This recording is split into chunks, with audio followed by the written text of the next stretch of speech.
Hey everyone, thanks for tuning into this video on the Zenware channel. So today we're going to talk a little bit more in depth, and I've talked about this a little bit already, but we're going to talk a little bit more about the concept of developing as a communication system.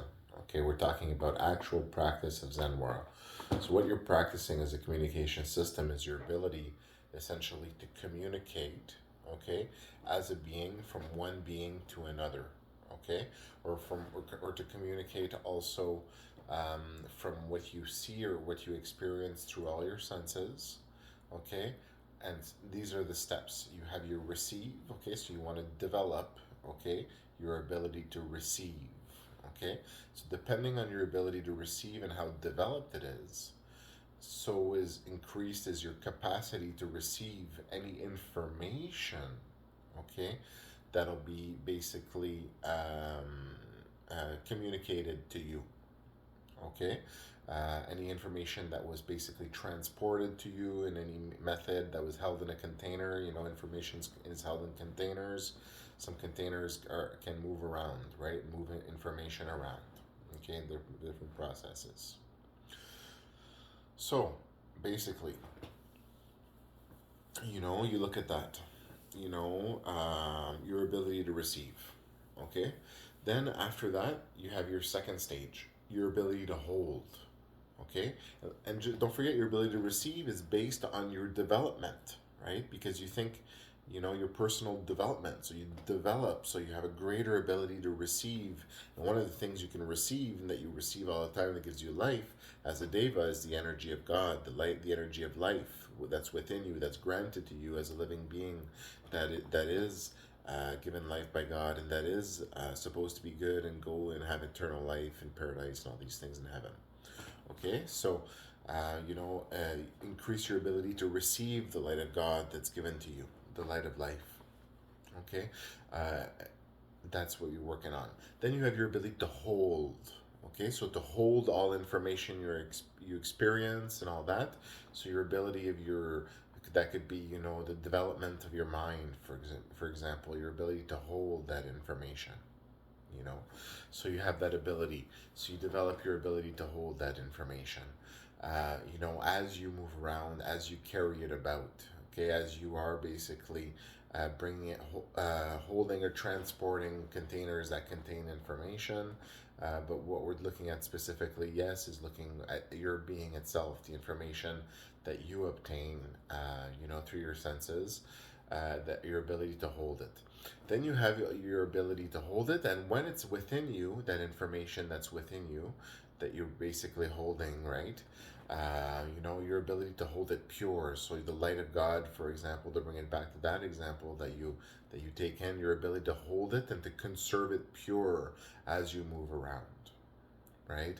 As you move around, and then at that time you have your other stage, right, which is your stage essentially of distributing, of projecting, right? So the opposite of receive. So someone else receives this. In this case, you are projecting. So you might have moved around information, right, and then projecting that information, and that can be information that you have modified or developed while you were holding it, or it could be information that you tried to hold into as much of its pure state and just communicate as purely as possible.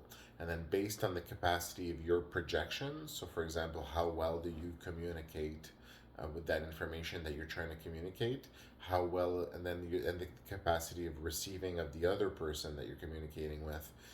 How well does that information get across through the telephone game, if you want to see it that way, in its pure state? And then once again, how well is it received, and how well is it held by that person, how well is it projected by that person to the next person? So these are your three stages, right?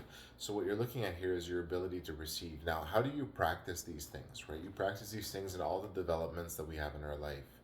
All the world around us is meant to develop us, okay? All the peaceful things that we do, all the everyday things that we do, contemplating on the stars, all these different things, all the things that we do in the mundane, all of these things can be applied to yoga practice, okay? And we can understand how basically okay, I'm going into a store, I'm picking up something in the store, I'm taking out something in the store, there's information there, okay, that's being transported there, okay, life energy, all these things, it's going in, it's going out, exchanges of energy.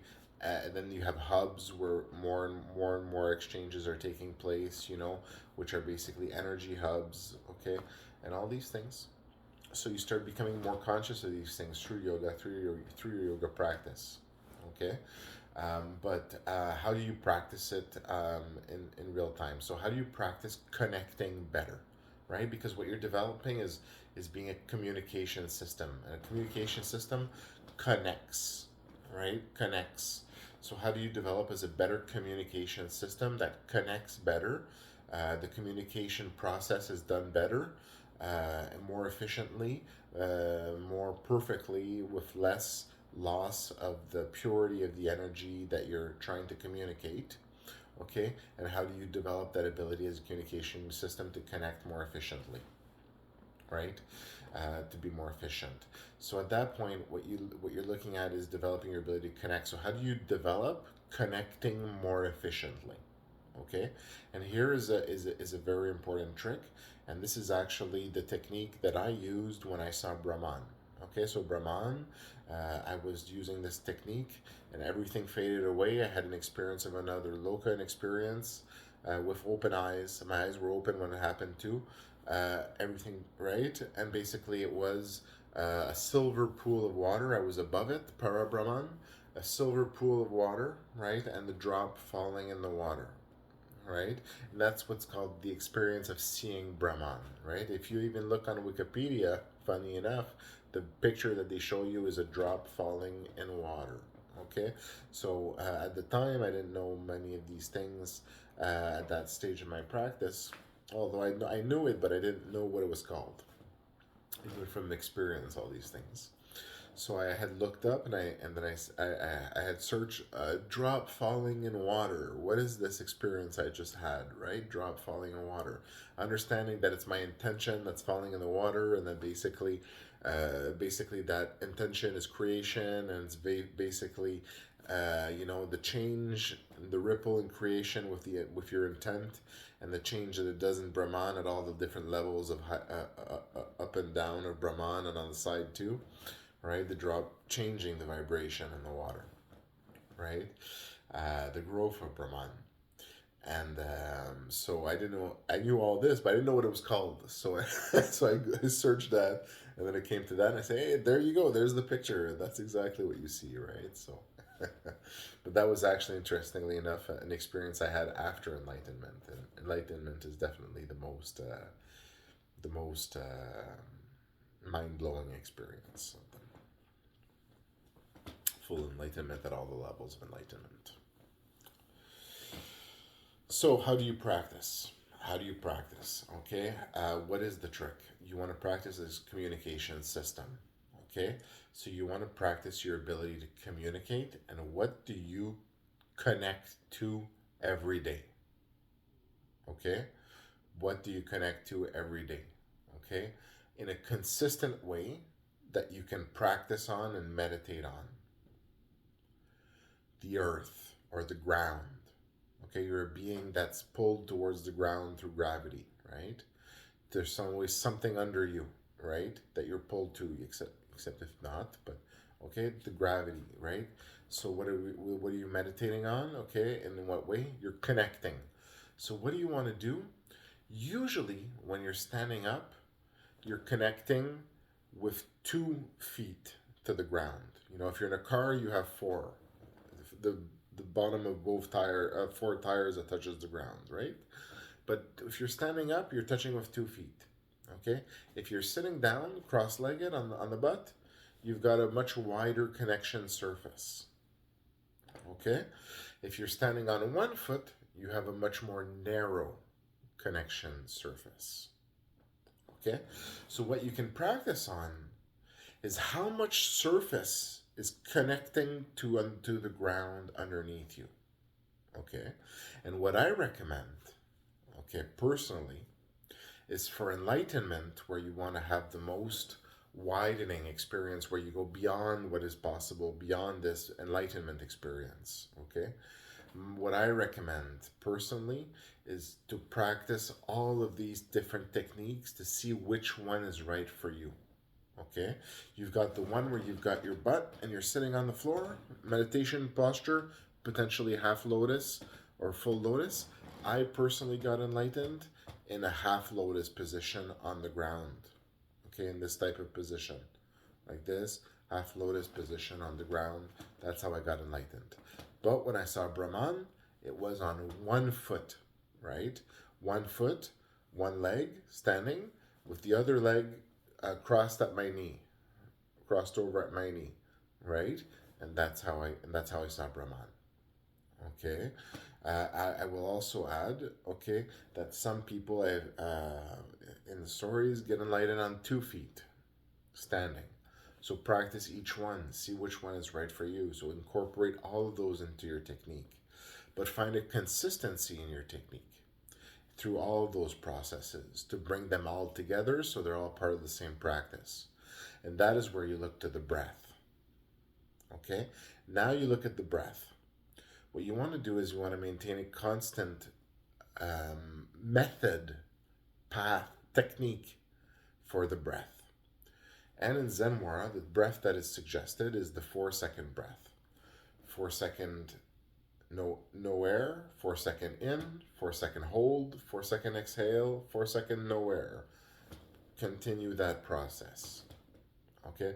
And use that breath. And you'll notice that that's a 4-second breath is very well doable without ever being out of breath, okay? You can definitely do that. And it practices a discipline in your breath, which allows basically the opportunity, right? The receptivity in that sense. As you practice that, that's your practice that you develop, and also practicing in the different positions with a wider connection surface to the ground, a more stable connection surface to the ground, and the more difficult, more less connection surface to the ground, which you practice as well, right? So you practice these different techniques. And that also means you're now practicing sitting and standing meditation. Okay?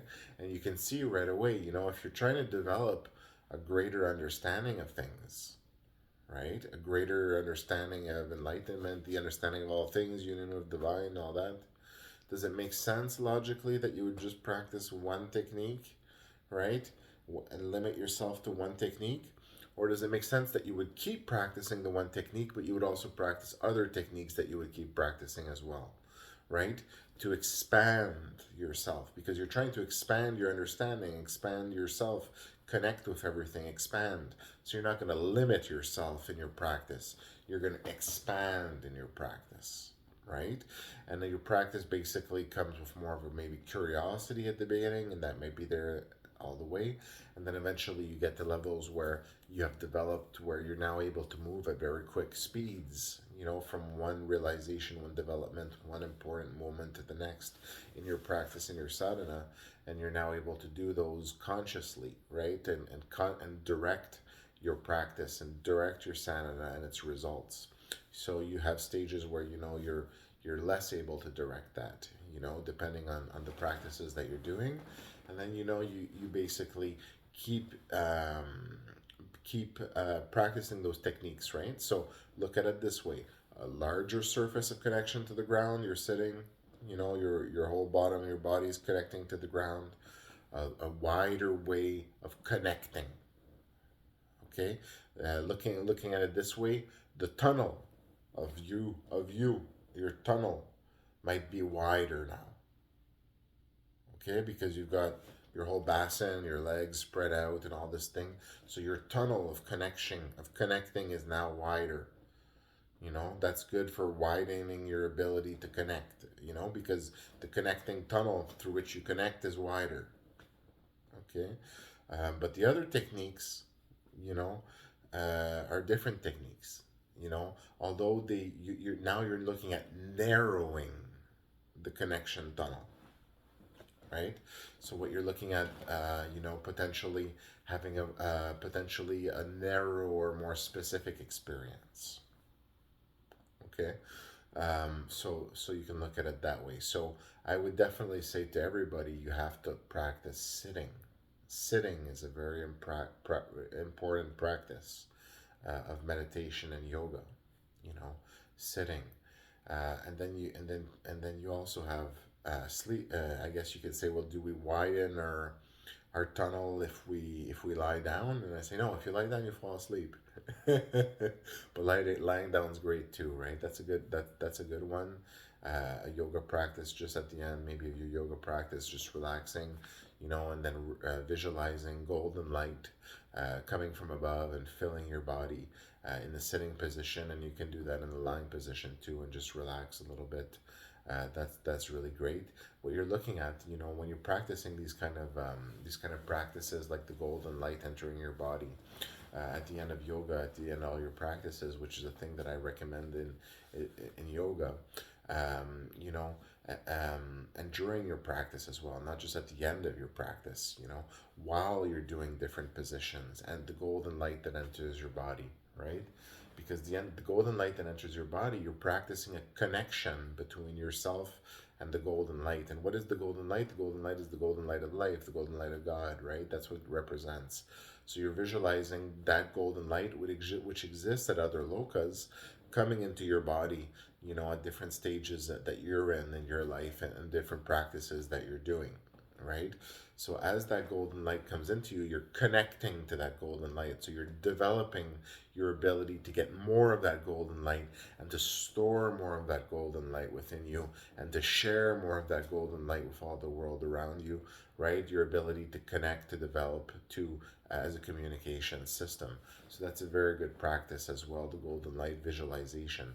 So visualization is a very good ability, is a good practice, an important practice for the ability to connect. So is mantra. Mantra, you practice through the mantra. What are you connecting? The mantra, practicing the ability to connect to the deity, to connect to what you're connecting to with that mantra, to connect to the vibration, to connect to the sound, learning the ability to, as a communication system, to connect, right?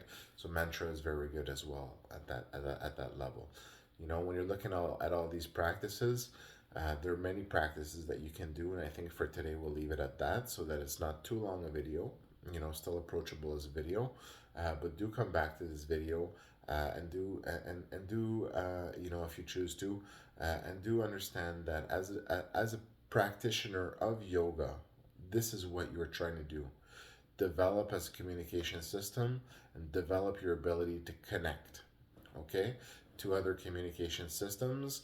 And basically what you are doing is, in the Kala chakra, in the system in which we exist, okay, you are in what you have your vehicle, okay, your body, your vehicle, and you also utilize other vehicles, can go into other vehicles, and information is moved around in containers, and some of them are mobile, some of them are vehicles, okay. And also remember that we are, humans and other sentient intelligent beings, Siva, right? Based on the creation of the creator of the Kala Chakra, based on his on the way that he was developed. Okay, he developed all of us, and that's in my experience. So we are Siva, sentient intelligent vehicle activities, sentient intelligent vehicles that take activity, right? Within the Kala Chakra, within creation here, and that's what we do. And it's very important, and I say this all the time, understand that, life is eternal, but there is an element here of being judged, and that there will be a judgment by God, right? So don't forget that. Be a good person. Practice yoga. Become a great yogi. That's great. Or don't, if it's not for you. Do what you will, but be a good person. Whatever you do, live a good life. And let's bring humanity and all the other species that exist to a place where we can all coexist, co-inhabit our worlds, and all together realize that we're all in this together, and when we set imaginary boundaries and borders between us, and all these things. It's cool, and I think it's good for a cultural sense and all these things, but it's not cool for a dividing sense, right? So we have to remember that, it's not about what divides us, it's what brings us together. And when we start thinking more about what divides us, then we realize, oh, now we're dividing ourselves as devas, right? And who does that benefit? The asuras, right? Because through division, through us, we no longer have the sharing of knowledge of God. We no longer have the sharing of basically good morals, good traditions, good, and all these different things. We spent so many years as beings developing, you know, good moral character and all these things, right? And mental sanity and all these different things, and the truth of God, the truth of creation, and I found a society based on truth, and that's what's really important. And I'm going to end it right there. I thank everyone for listening. Once again, develop as a communication system. That is what you're trying to do as a yoga practitioner, and if you want to have a good results, I recommend this technique. Thanks for listening.